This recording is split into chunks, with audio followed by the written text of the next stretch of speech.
नमस्कार दोस्तों, आप सभी का स्वागत है टू डू वाइस में। आज हम देखेंगे करंट अफेयर में कुछ इंपॉर्टेंट टॉपिक जो रहते हैं आपके, जैसे नेशनल, इंटरनेशनल, कुछ टेक्नोलॉजी से रिलेटेड, कुछ साइंस से रिलेटेड, और क्या रहेगा आपका, तो कुछ आईआर पे फोकस रहेंगे।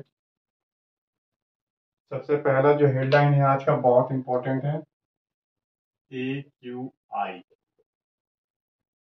सबसे पहला important topic, air quality index. इसका फुल फॉर्म देखिए क्या होता है, एयर क्वालिटी इंडेक्स।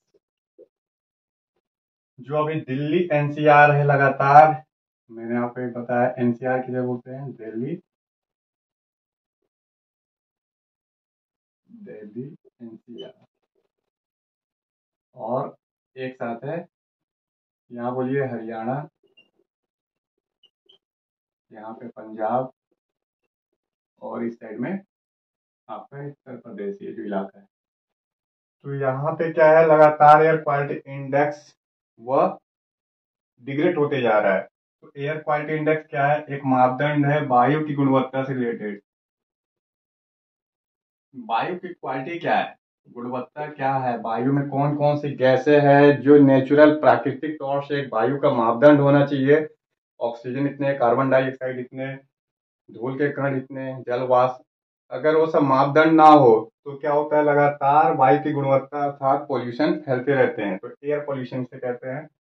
इसी को मापने के लिए एयर क्वालिटी इंडेक्स बनाया गया है सेंट्रल पोल्यूशन कंट्रोल बोर्ड के द्वारा। क्या बोलेंगे, सेंट्रल पोल्यूशन कंट्रोल बोर्ड, जो भारत सरकार का एक संगठन है, सरकारी संगठन है। पोल्यूशन से रिलेटेड सर्वोच्च बॉडी या संस्थान है। तो प्रदूषण रिलेटेड सारे मापदंड, जल प्रदूषण, वायु प्रदूषण को यही देखता है सेंट्रल पोल्यूशन कंट्रोल बोर्ड। इसने एयर क्वालिटी इंडेक्स को डेवलप किया है। जो एयर क्वालिटी इंडेक्स है वायु की गुणवत्ता को अलग अलग श्रेणी बांटता है, जैसे अच्छा वायु, फिर आपका समान, संतुष्ट वाली, संतुष्टकारी, खराब, बहुत खराब, बहुत खराब, और गंभीर। ध्यान से देखिए, 6 कैटेगरी है। पूरा अच्छा वायु हो, एक समान वायु, नॉर्मल वायु हो, संतुष्ट वाली वायु हो, खराब वायु हो, बहुत ही खराब वायु हो, और अधिक गंभीर वायु हो। तो एयर क्वालिटी इंडेक्स को ऐसे करके मापदंड बना लिया गया है। 0 से लेके 500 तक पैमाने पे आप बोलेंगे, जो पैमाना है 0 से लेके 500 तक एक पैमाना बनाया गया है। अगर 0 से 500 की ओर जाते हैं तो वायु की क्वालिटी लगातार खराब होती है, अर्थात इधर से गंभीर की ओर जा रहे हैं, वायु गंभीर होते जा रही है प्रदूषण के मामले में।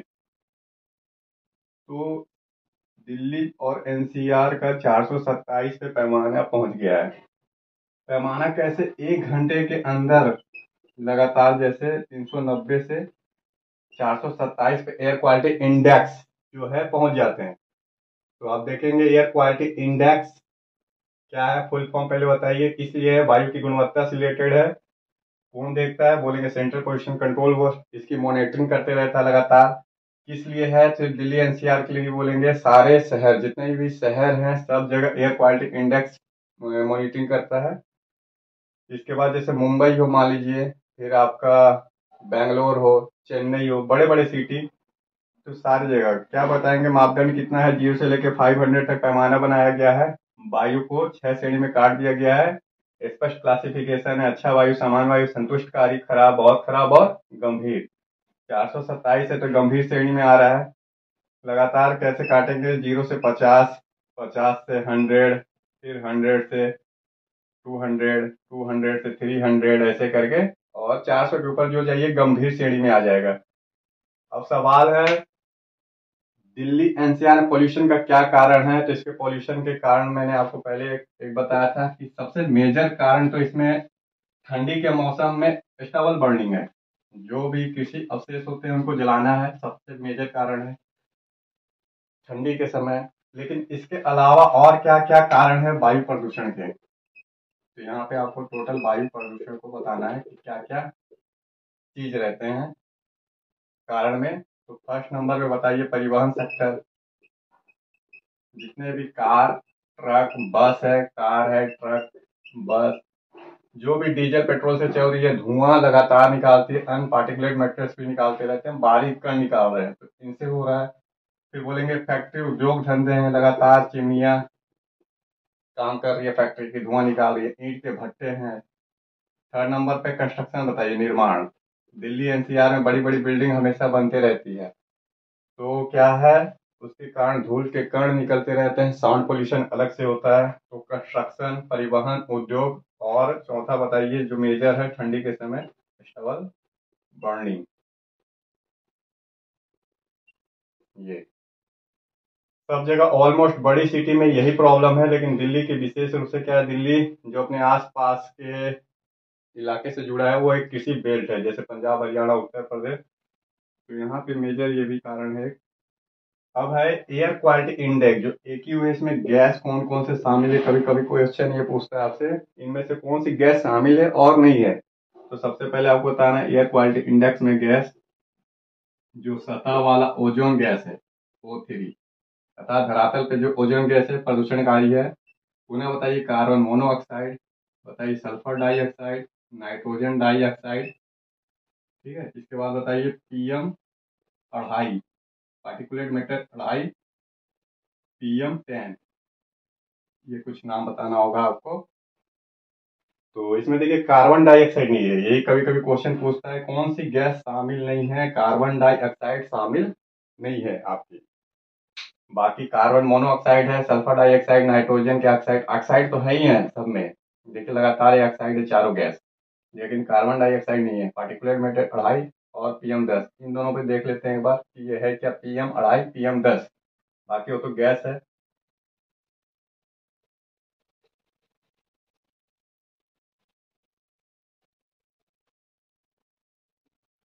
तो PM 2.5 पार्टिकुलेट मैटर, M 2.5 ऐसे लिखते हैं।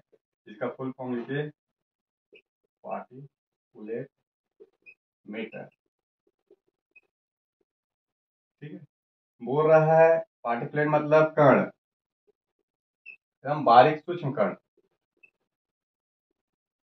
सूक्ष्म कण। क्या है क्या ये, तो बोलेंगे ये प्रति 10 लाख ग्राम पे, जो प्रति 10 लाख ग्राम है, क्या बोलेंगे, प्रति 10 लाख ग्राम पे कोई भी कण कितना है, अर्थात कण, जो बारीक कण है, सूक्ष्म कण है, वो कितने हैं प्रति 10 लाख पे, उसकी मात्रा क्या है। जैसे आप देख समझिए, बाल है, बाल का भी एक डायमीटर होता है। तो ये इसका व्यास है। देखिए धीरे धीरे बाल के कण जो है आगे की ओर से जब पीछे की ओर जा रहे हैं, तो यहाँ मोटे होते जा रहे हैं, डायमीटर बढ़ते जा रहा है। तो बाल के कण का भी एक डायमीटर है, 50 से 60 माइक्रोन मीटर तक के व्यास होते हैं बाल के कण के। बालू के कण का भी एक व्यास है, कि बालू का जो सूक्ष्म कण आपको दिखाई दे रहा है, तो बालू के कण का भी एक व्यास है। तो पार्टिकुलेट मैटर क्या है, इसमें सूक्ष्म कण को शामिल किया गया है, चाहे वो ठोस हो या द्रव हो, ठोस व द्रव, ये दोनों क्या है, वायु में हमेशा लटकते रहते हैं। तो एयर में जो आपको वायु दिखाई दे रही है, उसमें पार्टिकुलेट मैटर सूक्ष्म कण होते हैं, तो तैरते रह रहे हैं ठोस और द्रव के रूप में। ना तो नीचे जमीन पे जाते हैं ये, ना ही पूरा अंतरिक्ष में चले जा रहे हैं ये वायु में तैर रहे हैं एक तरीके से। तो देखिए कण प्रति 10 लाख ग्राम पे कितना है, इसको बोला जाता है PM 2.5। तो 2.5 वाले, अर्थात 2.5 माइक्रोन मीटर वाले, क्या बोलेंगे आप, माइक्रोग्राम वाले, जो मीटर क्यूब में आयतन है, की मात्रा कितनी है।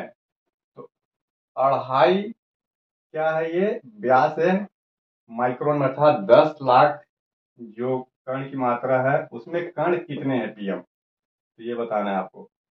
इसमें अब PM 10 ये बड़े कण के होंगे आकार में।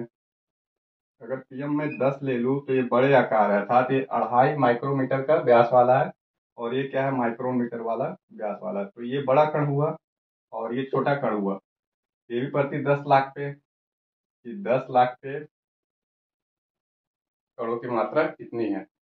तो लिख देंगे फुल फॉर्म, पार्टिकुलेट मैटर होता है, इसमें पार्टिकुलेट मैटर ठोस द्रव दोनों होते हैं, एयर में लटकते रहते हैं, और बोलेंगे 2.5 माइक्रोन वाले हैं कि 10 माइक्रोन वाले कण हैं, तो व्यास के रूप में मापा जाता है।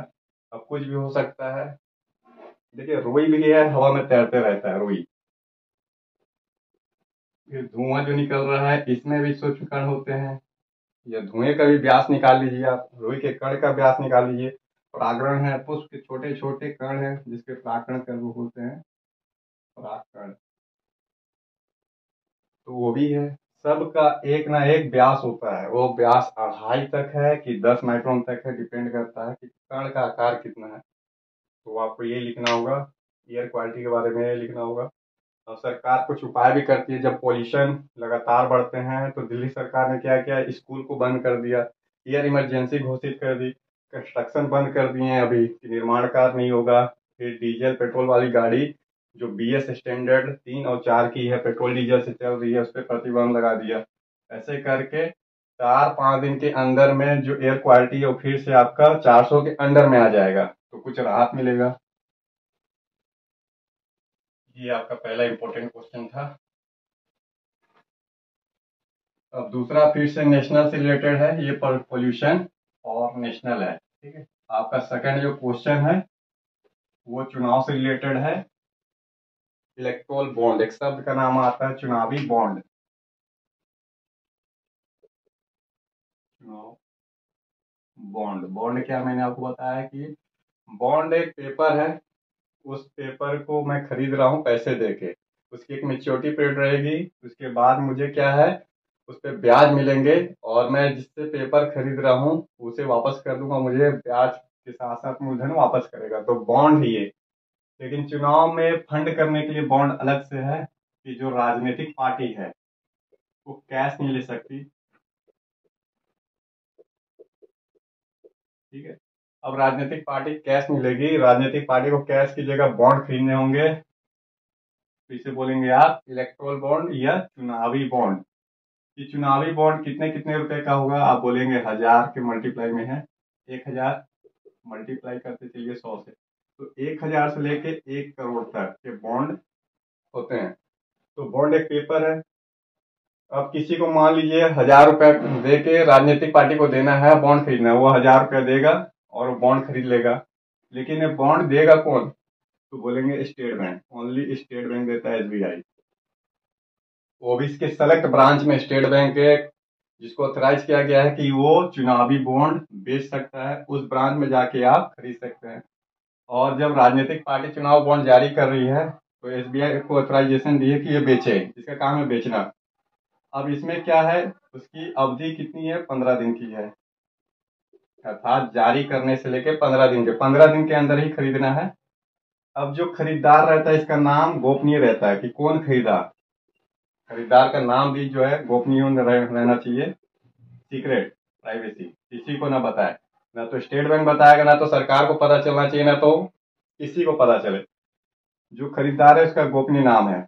अलग अलग पॉलिटिकल पार्टी के विचारों से जुड़े हुए लोग रहते हैं, तो कांग्रेस को सपोर्ट करे, बीजेपी को सपोर्ट करे, CPM को सपोर्ट करे, आम आदमी पार्टी को, है ना। तो ऐसे में जिसको खरीदना है उसका नाम गोपनीय रखना एक प्रावधान किया गया जो रिप्रेजेंटेटिव एक्ट है। तो सवाल ये है कि मामला अभी आया है सुप्रीम कोर्ट के सामने कि जो चुनावी बॉन्ड है इसमें पारदर्शिता नहीं है, जिस उद्देश्य से बनाया गया था ये पूरी तरीके से विफल है। सुप्रीम कोर्ट पूछ रहा है इलेक्शन कमीशन से, जो डोनर है, लेने वाले हैं देने वाले, दोनों का पूरा बताइए विवरण। तो देने वाला और लेने वाला, डोनर और रिसीवर दोनों का क्या है, फुल डिटेल बताइए कि कितना मिला कितना नहीं मिला। फिर बता रहा है कि गोपनीय नाम, अगर गोपनीयता थी कानून में तो कैसे ये पता चल जा रहा है सरकार को कि कौन खरीद रहा है, जबकि गोपनीय रहना चाहिए। विपक्ष पार्टियों का कहना है कि डोनर को उन्हें पता नहीं कि कौन देता है, लेकिन सरकार का ये विपक्ष आरोप लगा रहा है कि सरकार क्या है, इसको पता है कि डोनर कौन है। सरकार की एजेंसी जैसे ED को पता है, स्टेट बैंक को पता है, इन्फोर्समेंट डायरेक्टर, स्टेट बैंक, इनको पता है, सरकार को पता है कि कौन दे रहा है, लेकिन विपक्ष पार्टी को पता नहीं है कि डोनर क्या है। तो सरकार मनमर्जी कर रही है और हो सकता है कि टॉर्चर कर रही हो ये जो खरीद रहा है गोपनीयता की विपक्ष पार्टी को फंडिंग ना करे, तो सरकार पे आरोप है विपक्ष पार्टियों का। सरकार का कहना है कि ऐसी कोई भी मैकेनिज्म नहीं है, गोपनीय है, सीक्रेट है, प्राइवेसी का, निजी का हम सम्मान करते हैं और वो फंडामेंटल राइट्स है, संविधान नहीं दिया है, तो जो निजी अधिकार है वो बरकरार है, ये सरकार का कहना है। तो वही सुप्रीम कोर्ट का कहना है कि डोनर और लेने वाले का नाम बताइए और बताइए कि गोपनीय है कि नहीं है। 7,000 मतलब 100 रुपये में देना था, सॉरी 1,000 में देना था, मल्टीप्लाई करते चलिए, 1,000, 10,000, 1 लाख, 10 लाख, 1 करोड़ तक जाना था बॉन्ड। लेकिन ये 100 करोड़ रुपए तक बॉन्ड पहुंच जा रहे हैं, बड़े बड़े फंडिंग हो रहे हैं। आखिर कैसे फंडिंग हो रहे हैं? तो काफी सारा जो चुनाव बॉन्ड से रिलेटेड प्रावधान किया गया उसका उल्लंघन हो रहा है। अब सुप्रीम कोर्ट बोल रहा है क्या इसके जगह अल्टरनेटिव विकल्प हो सकते हैं, उस पर ध्यान देना चाहिए। ये चुनाव बॉन्ड की जगह क्या कोई अन्य कानून हो सकता है राजनीतिक फंडिंग करने के लिए? पहले जो राजनीतिक फंडिंग होता था कैश के रूप में होता था, पता नहीं कहाँ से होते थे, वो भी गोपनीय रहते थे, विदेशों से हो रहे हैं, देश के अंदर से हो रहे हैं। इसके जगह में सुधार करने के लिए कि चुनाव में राजनीतिक पार्टी को फंडिंग हो, कोई व्यक्ति बॉन्ड खरीदे, इसके लिए चुनाव बॉन्ड आया। चुनाव बॉन्ड की अवधि 15 दिन तक थी। मल्टीप्लाई करते चलिए 100 में कि 1,000 से स्टार्ट हो रहे हैं, 1 करोड़ तक जाएंगे। अब यहाँ पे मामला सुप्रीम कोर्ट में गया। विपक्षियों ने आरोप लगाया कि सरकार क्या कर रही है उसको पता है, गोपनीयता का उल्लंघन कर रही है, जो इनको फंडिंग करता है वह सरकार उस पर एक दबाव बनाती है। सरकार का कहना है कि निजी अधिकार संविधान में ही दिया गया है, ऐसा कोई मामला नहीं है, ये पूरी तरीके से पारदर्शिता है। सुप्रीम कोर्ट का कहना है इसमें पारदर्शिता की कमी दिखाई दे रही है। सरकार को डोनर का नाम कैसे पता चल रहा है और बड़े बड़े कॉर्पोरेट फंडिंग कैसे हो जा रही है, 100 करोड़ तक की फंडिंग हो जा रहे हैं। तो एक साइड फंडिंग नहीं हो रहा है, दूसरे साइड फंडिंग भी हो रहा है। तो ये आपका चुनाव बॉन्ड से रिलेटेड मामला। अब आगे देखना है क्या चुनाव बॉन्ड से रिलेटेड कोई अल्टरनेटिव कानून आ सकते हैं राजनीतिक फंडिंग के लिए। और इसमें क्या है, कुछ पार्टियों को तो बहुत अधिक फंड मिल रहा है, कुछ पार्टियों को बिल्कुल फंड नहीं मिलते हैं, तो ऐसा कैसे है?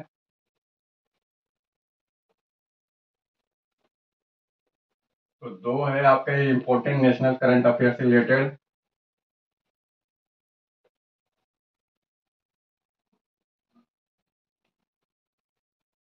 अब यहाँ पे देखिए आईआर का क्वेश्चन जो इम्पोर्टेंट है। सबसे पहले पाकिस्तान अफगानिस्तान का मामला। पाकिस्तान वर्सेस अफगानिस्तान।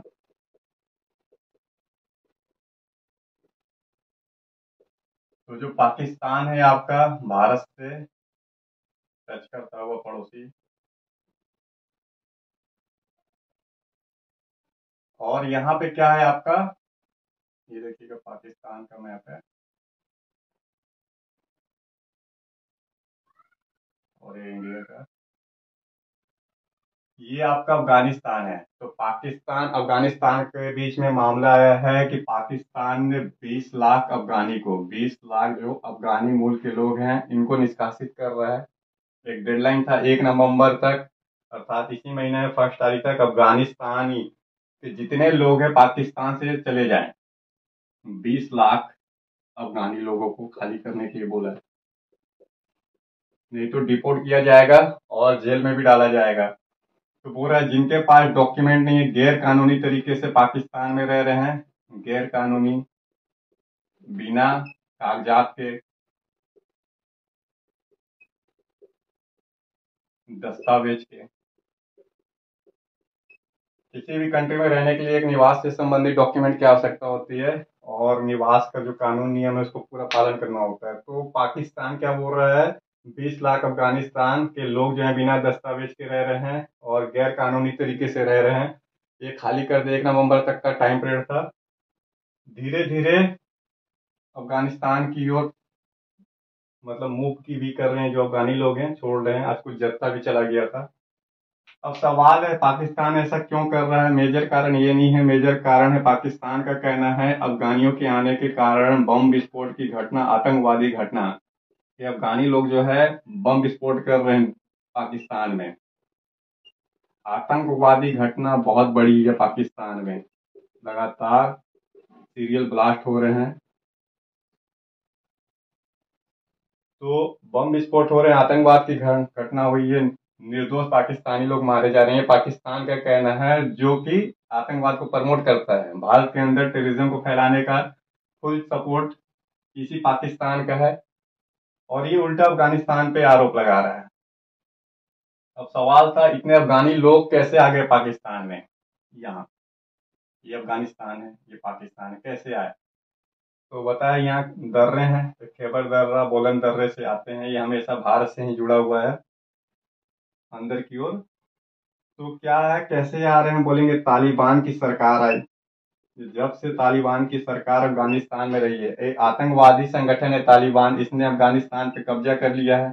2021 में अफगानिस्तान की जो सरकार थी उसका तख्ता पलट कर दिया।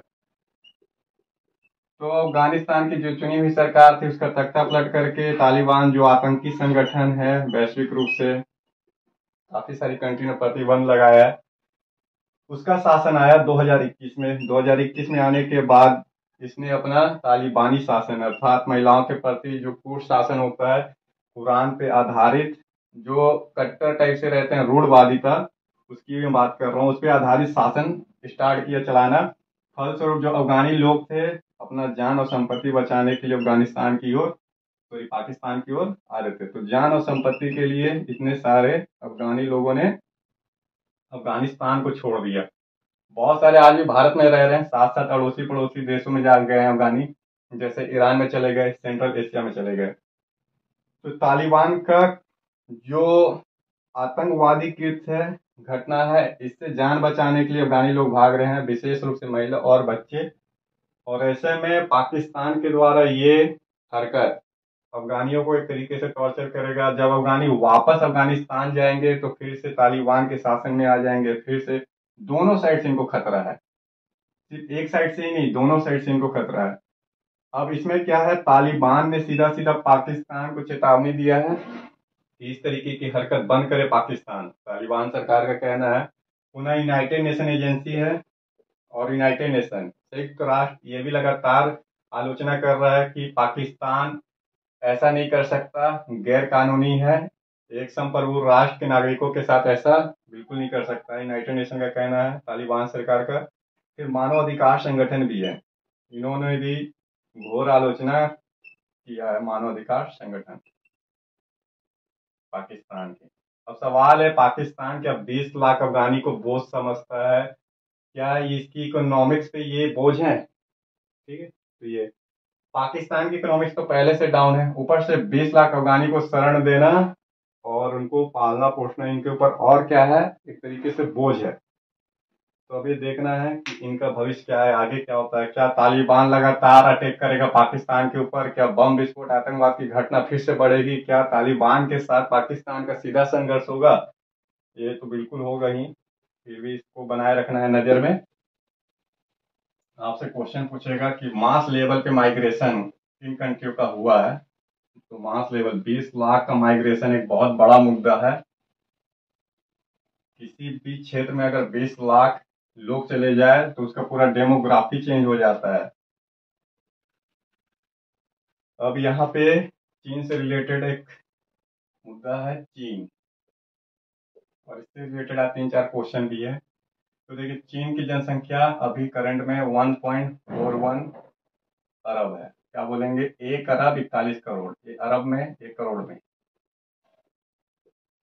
तो 1 अरब 41 करोड़ जनसंख्या है। वो रहा है 60 साल में पहली बार ऐसा हुआ, 60 साल 60 साल में ऐसा पहली बार हुआ जब चीन की जनसंख्या लगातार कम हो रही है। क्या हो रहा है, लगातार गिरती जा रही है। इसका मतलब है चाइना का जो ग्रोथ रेट है, पॉपुलेशन का ग्रोथ रेट, वो डिक्लाइन हो रहा है। जनसंख्या का विकास जो होना चाहिए एक 2.1 होना चाहिए, एक मापदंड है। तो जनसंख्या ग्रोथ रेट हर साल 2.1 होना चाहिए। इसका मतलब है अगर 2.1 से नीचे जाए जनसंख्या ग्रोथ रेट, जैसे 1.9, 1.8, 1 ऐसे करके, तो जनसंख्या डिक्लाइन करती है, गिरती जाती है लगातार। अगर इसके ऊपर जाए 2.2, 2.3, 2.5 और 3 तक ऐसे, तो जनसंख्या बढ़ रही है। तो चीन में जनसंख्या 2.1 के नीचे लगातार जा रही है। आगे 10-15 साल में चीन की जनसंख्या 1 से भी नीचे चली जाएगी, अभी 1 के आसपास है। अब सवाल है कि एक और जनसंख्या बढ़ रही है बहुत सारे कंट्रियों की, जैसे नाइजीरिया का देखेंगे, उधर सेंट्रल अफ्रीकी गणराज्य और बाकी इस्लामिक कंट्री का, तो जनसंख्या ग्रोथ रेट 2.1 से अधिक है। भारत का जनसंख्या यहाँ पे लगभग पहुंच गया, स्टेबल कंडीशन है, स्थिरता वाला। धीरे धीरे भारत की जनसंख्या भी आने वाले समय में घटेगी। फिलहाल चीन की जनसंख्या लगातार गिर रही है, अभी भारत की नहीं गिर रही है, लेकिन चीन की जनसंख्या में अब गिरावट स्टार्ट हो चुका है। आगे जब जनसंख्या गिरेगी तो श्रम की कमी पड़ जाएगी। फिर है मास लेवल पे जो कंजप्शन है उसमें गिरावट आएगा, हर सेक्टर गिरेंगे इकोनॉमिक्स के, क्योंकि जनसंख्या जो है वो श्रम भी करती है, उपभोग भी करती है, तो इकोनॉमिक्स में ऑटोमेटिक गिरावट आएगा। अब चीन जो है, देखिए यहाँ पे चीन अंटार्कटिका मिशन, चीन का अंटार्कटिका अभियान, ये इम्पोर्टेंट है। अंटार्कटिका एक कंटिनेंट है दक्षिण में, जैसे आप जाएंगे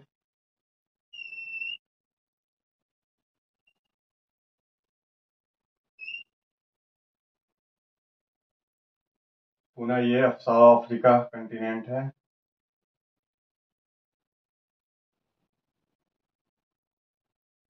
तो इस साइड जाएंगे आप पे क्या है, चिली है, और नीचे में ऐसे करके आप जाएंगे तो ये पूरा आपको अंटार्कटिका एक अलग से महाद्वीप दिखाई देगा, अंटार्कटिका।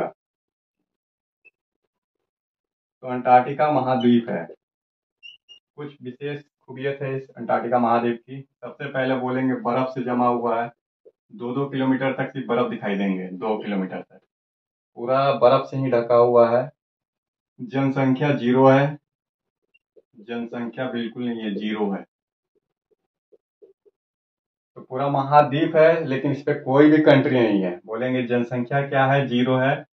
1,000 जनसंख्या हमेशा रहती है। ये कौन है बता रहा हूं मैं आपको, 1,000 जनसंख्या रहती है। ये है साइंटिस्ट लोग, वैज्ञानिक लोग,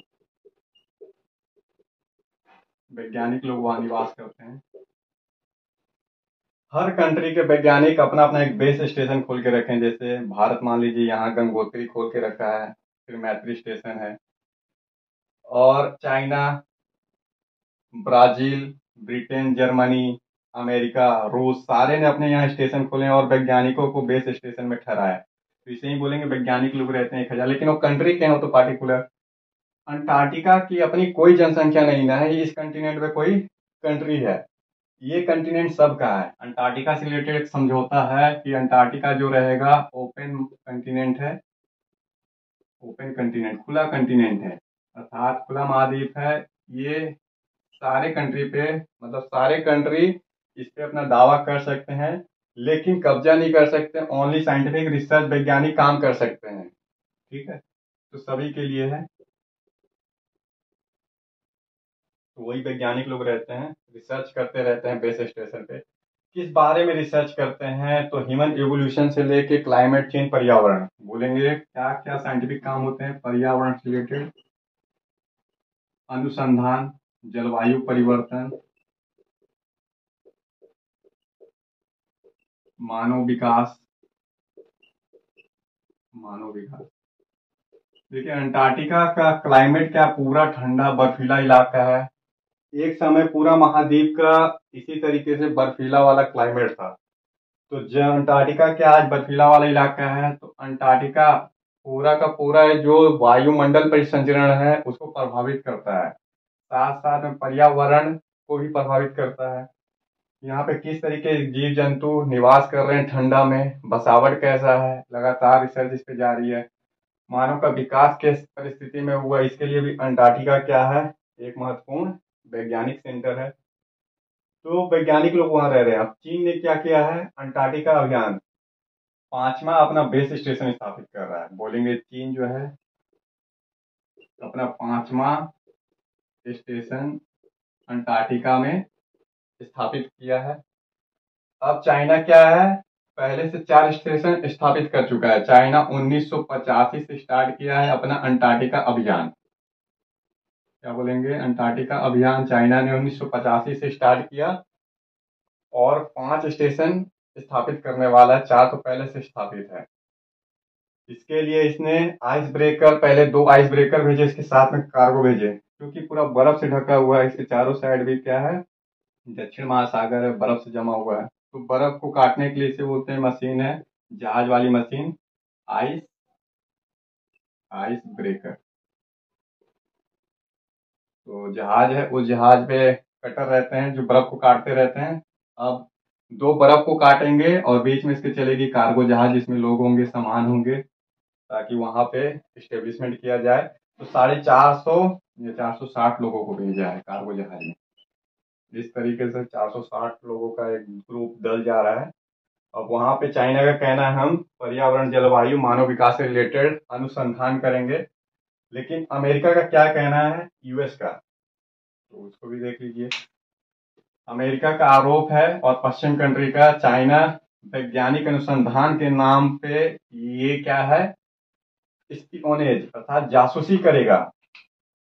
जो चीन है, चीन पे जासूसी का आरोप, चीन जासूसी करेगा, ये आरोप लगाया है यूएस और वेस्टर्न कंट्री ने। जो चाइना है, ऑस्ट्रेलिया और न्यूजीलैंड, ऑस्ट्रेलिया, न्यूजीलैंड, प्रशांत महासागर, इस पे जो भी डेवलपमेंट यूएस और वेस्टर्न कंट्री कर रहे हैं, उस सारी की निगरानी करेगा। तो अपना जो भी खुफिया तंत्र है, मैकेनिज्म है, सैटेलाइट सिस्टम, वो सब स्थापित करेगा ये आपका चाइना। और उसके जरिए, जैसे ऑस्ट्रेलिया क्या है, अभी रॉकेट छोड़ा है, स्पेस कार्यक्रम चला रहा है, प्लस ऑस्ट्रेलिया क्या अपने डिफेंस को मजबूत कर रहा है।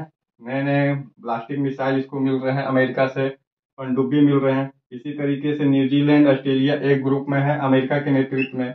और प्रशांत महासागर में लगातार अमेरिका का प्रेशर बढ़ते जा रहा है चाइना के ऊपर। तो इन सब मामलों के लिए प्रशांत महासागर, न्यूजीलैंड, ऑस्ट्रेलिया पे निगरानी करने के लिए चाइना बेस स्टेशन बना रहा है, ताकि भविष्य की वो तैयारी कर सके प्रशांत महासागर को लेके। और निश्चित रूप से चाइना को इसमें रूस का भी समर्थन है, इसमें कोई डाउट नहीं है। चाइना और रूस एक खेमे में है। तो ओवरऑल आप ये बताएंगे कि चाइना का 5वां स्टेशन है, 1985 से अभियान शुरुआत किया, आइस ब्रेकर भेजा, कार्गो में 460 लोग हैं। चाइना का कहना, पर्यावरण जलवायु परिवर्तन रिलेटेड हम अनुसंधान करने के लिए बेस स्टेशन बना रहे हैं। और अंटार्कटिका के बारे में थोड़ा, कि कोई भी इसमें इंसान नहीं रहता, मानव विहीन कंटिनेंट है। इसे सफेद कंटिनेंट भी कहते हैं, व्हाइट कंटिनेंट, क्योंकि बर्फ से ढका हुआ है पूरा। और किसी भी एक कंट्री पे इसका दावा नहीं। अंटार्कटिका से रिलेटेड समझौते हैं अंतर्राष्ट्रीय स्तर पे, अंटार्कटिका समझौता। और इसके बाद आपको एक पक्ष ये बताना होगा, जो यूएस है, चीन पे जासूसी का आरोप लगा रहा है कि ऑस्ट्रेलिया, न्यूजीलैंड और प्रशांत महासागर में वो जासूसी करना चाहता है, खुफिया जानकारी एकत्रित करना चाहता है चाइना, इसलिए वो जा रहा है। और भारत की बात करो तो भारत ने भी अंटार्कटिका अभियान भेजा हुआ है, 1985 से स्टार्ट किया था भारत ने भी, चाइना के समकक्ष ही लगभग। भारत को वहां पे स्टेशन है, गंगोत्री, मैत्री स्टेशन है।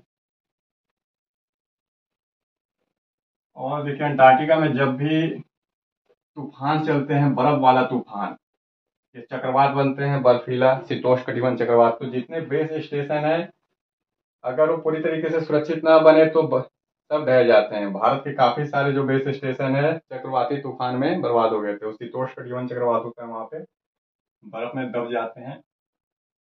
अब यहाँ पे चीन और ताइवान का फिर से एक मुद्दा, चीन से रिलेटेड 3 क्वेश्चन है आज। चीन और ताइवान, ताइवान क्या है, इसी समय चाइना का भाग था, लेकिन ताइवान में डेमोक्रेसी है। सबसे पहले चीन है, ताइवान का मामला क्या है, यहाँ पे लोकतंत्र है। और चाइना में क्या है, कम्युनिस्ट सरकार है, साम्यवादी, कोई लोकतंत्र नहीं है, एक ही पार्टी है, communist party of China.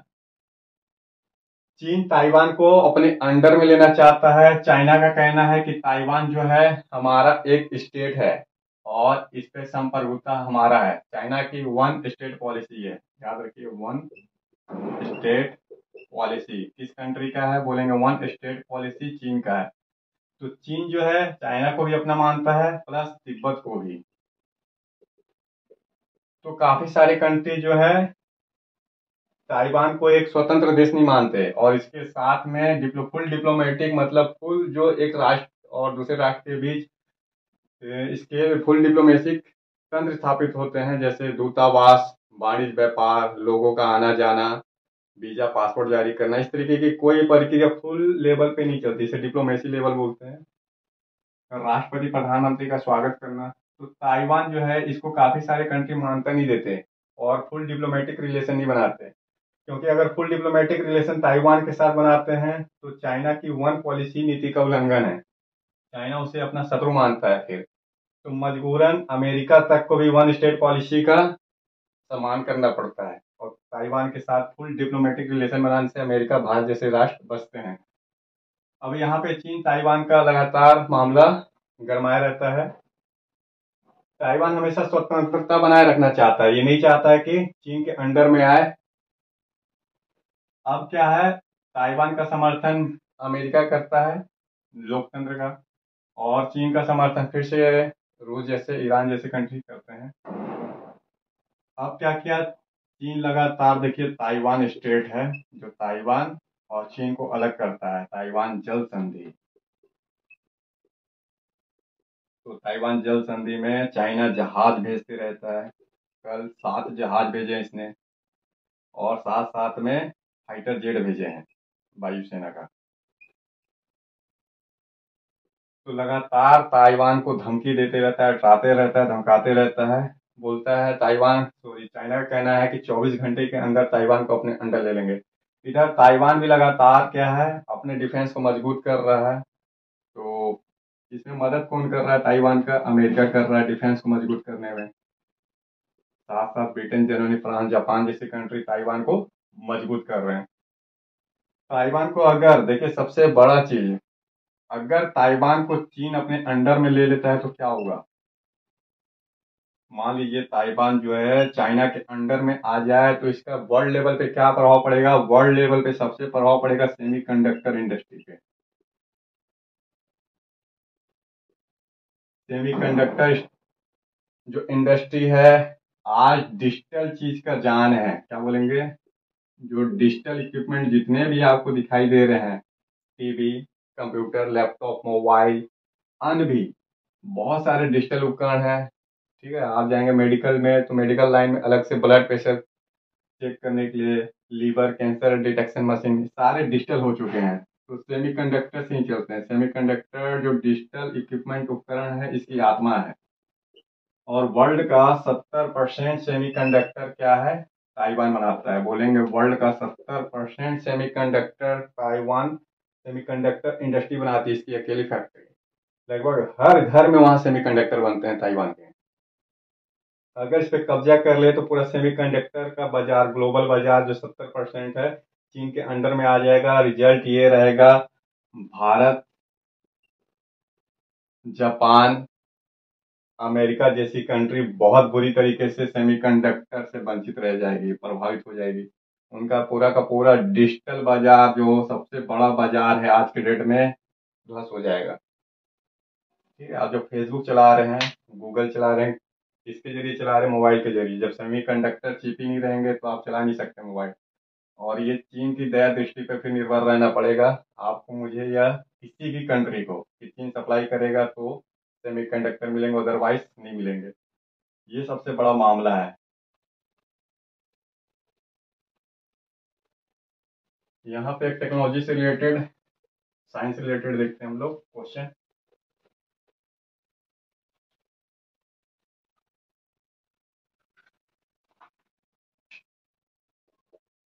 CAR-T, ये आपका एक थेरेपी है, याद रखिए।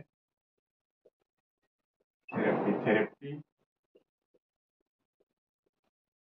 किसी भी बीमारी के उपचार के लिए थेरेपी, अर्थात थेरेपी सब विशेष रूप से कैंसर उपचार के लिए होता है। ये बीमारी का उपचार है, जिसमें कैंसर बोलेंगे, कैंसर के उपचार के लिए थेरेपी का इस्तेमाल करता है। तो CAR-T क्या है? एक थेरेपी है, स्वदेशी रूप से भारत में विकसित है। क्या बोलेंगे? स्वदेशी रूप से, अर्थात कंट्री भारत में विकसित है। जब भी स्वदेशी शब्द का इस्तेमाल आए तो समझिए अपने देश की बात कर रहा है, भारत के लिए। तो स्वदेशी रूप से इसे थेरेपी को विकसित किया गया है। CAR-T क्या करेगा? कैंसर को समाप्त करेगा।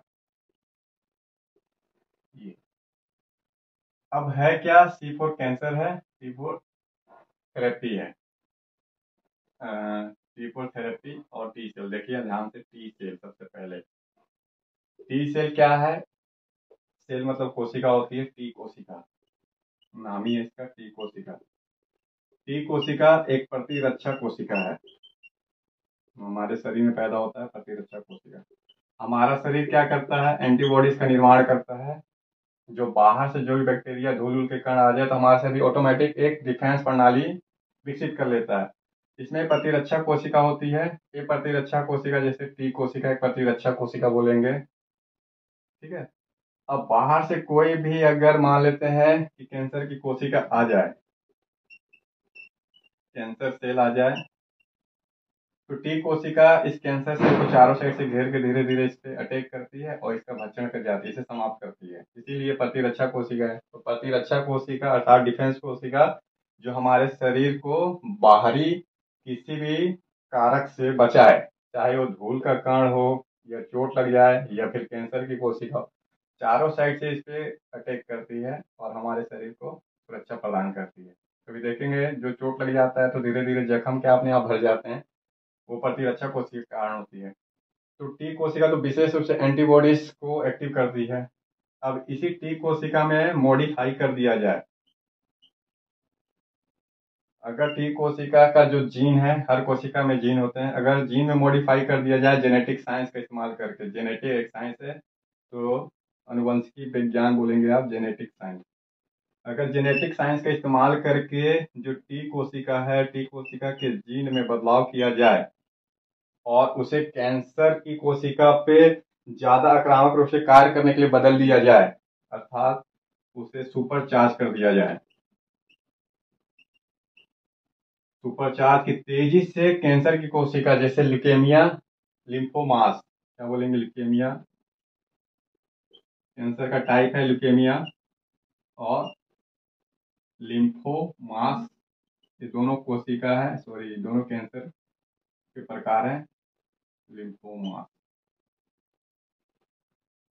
तो इस सुपर चार्ज अगर टी कोशिका के जीन में परिवर्तन किया जाए, जेनेटिक रूप से मॉडिफाई किया जाए, उसे उसे सुपर चार्ज कर दिया जाए और फिर से बॉडी में इंजेक्ट कर दिया जाए। पहले बॉडी से निकाल लिया जाए टी कोशिका को, उस टी कोशिका के जीन में जेनेटिक साइंस का प्रयोग करके क्या किया जाए, मॉडिफाई किया जाए।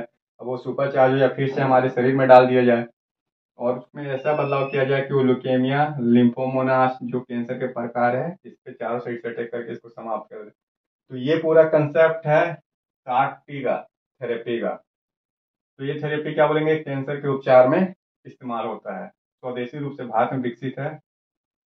तो आपसे पूछेगा इसमें ऑनलाइन, क्योंकि बहुत टफ टेक्नोलॉजी से रिलेटेड है और साइंस से, पूछेगा CAR-T हाल फिलहाल में न्यूज में रहा क्या है ये, तो आप बोलिएगा थेरेपी है। उसमें थेरेपी ना दे, बोले किस लिए इस्तेमाल किया जाएगा, बीमारियों में लीवर, फेफड़ा कैंसर या श्वसन, तो सीधा कैंसर के उपचार में इस्तेमाल होगा, ठीक है। और फिर बोलेगा CAR-T में कौन सी कोशिकाओं के जीन मॉडिफिकेशन किया जाएगा, बोलिए टी कोशिका के जीन में मॉडिफिकेशन किया जाएगा। अब यहाँ पे एक और है थेरेपी, नेक्स्ट कार 90। तो नेक्स्ट कार 90 भी क्या है, एक थेरेपी है, जैसे CAR-T का ही भाग है ये भी। तो CAR-T का ही भाग है नेक्स्ट कार 90, ये भी भारत में स्वदेशी रूप से विकसित हुआ है। दोनों ही विकसित किए गए हैं स्वदेशी रूप से कैंसर के उपचार के लिए। तो नेक्स्ट कार 90 पूछ सकता है कि सुर्खियों में रहा है नेक्स्ट कार 90 किस लिए है, तो बोलेंगे आप कैंसर के उपचार के लिए। फिर बोलेंगे अगर पूछता है CAR-T का भाग है नेक्स्ट कार 90, बोलेंगे बिल्कुल CAR-T का भाग है नेक्स्ट 90। तो शब्द है जो टर्मिनोलॉजी, यही विशेष रूप से पूछे जाते हैं पीटी के एग्जाम में। और अगर आपसे पूछ लिया मेंस में तो भी आप इसको कुछ लिख सकते हैं। तो ये देख लीजिएगा इसे। तो ये हमारा आपका आज का जो करंट रिलेटेड टेक्नोलॉजी, और भी ये इकोनॉमिक्स का कुछ विशेष नहीं था, इसीलिए आज के लिए बस इतना ही। फिर कल मिलेंगे नए करंट अफेयर के साथ, तब तक के लिए नमस्कार।